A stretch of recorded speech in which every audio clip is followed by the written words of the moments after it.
So hello everyone, Janine from Passion Infused Life with the Stagebergs, and I'm coming to you today with some real talk as it relates to body image, self-love, and kind of my journey with keto. And then how I kind of made a shift in my mindset, made a shift in how I was behaving, what I was putting into my body, and ultimately what the results have been. So guys, ever since I was a little girl, like I'm talking middle school, early middle school, technically fifth grade, because I did gymnastics, I have had body image issues. Okay, I just said it. Like, it's so sad to think of how early that starts. But all of my girlfriends played or did gymnastics, just like I did.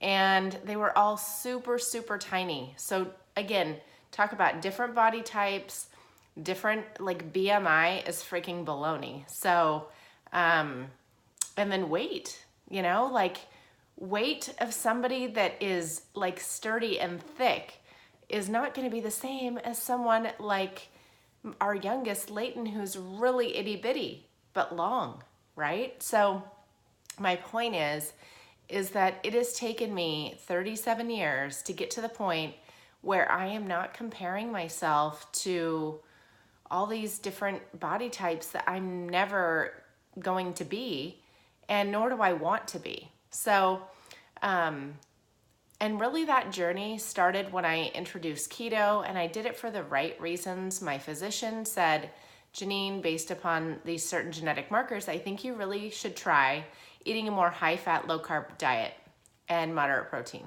So I was really hesitant because I was confused about keto. I thought that keto was like an Atkins. And so I held off for like 3 or 4 months. And then finally in December, I was like, okay, I'm going to do this. I'm going to give it a shot.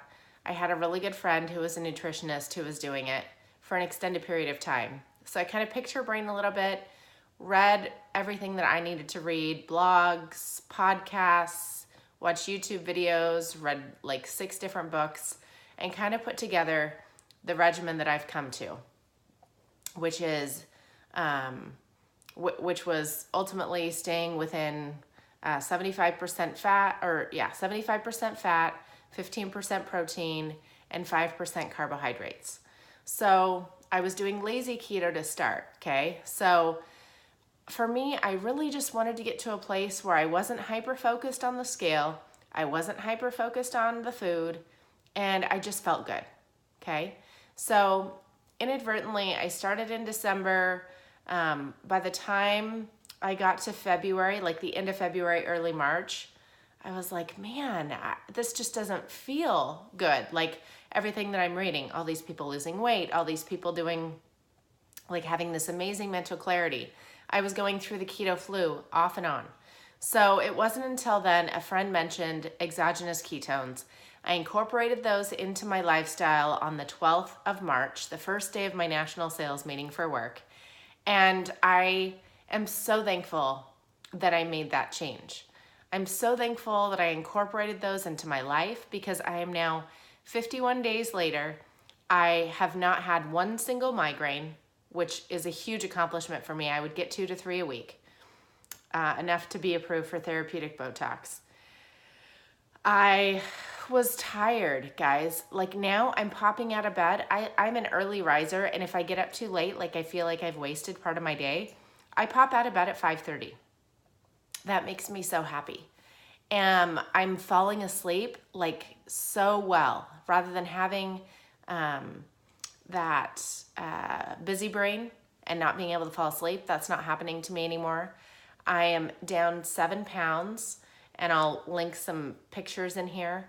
I have most people come up to me and they think I'm down like 15 to 20. So I feel amazing. I have energy, I have focus, I have this.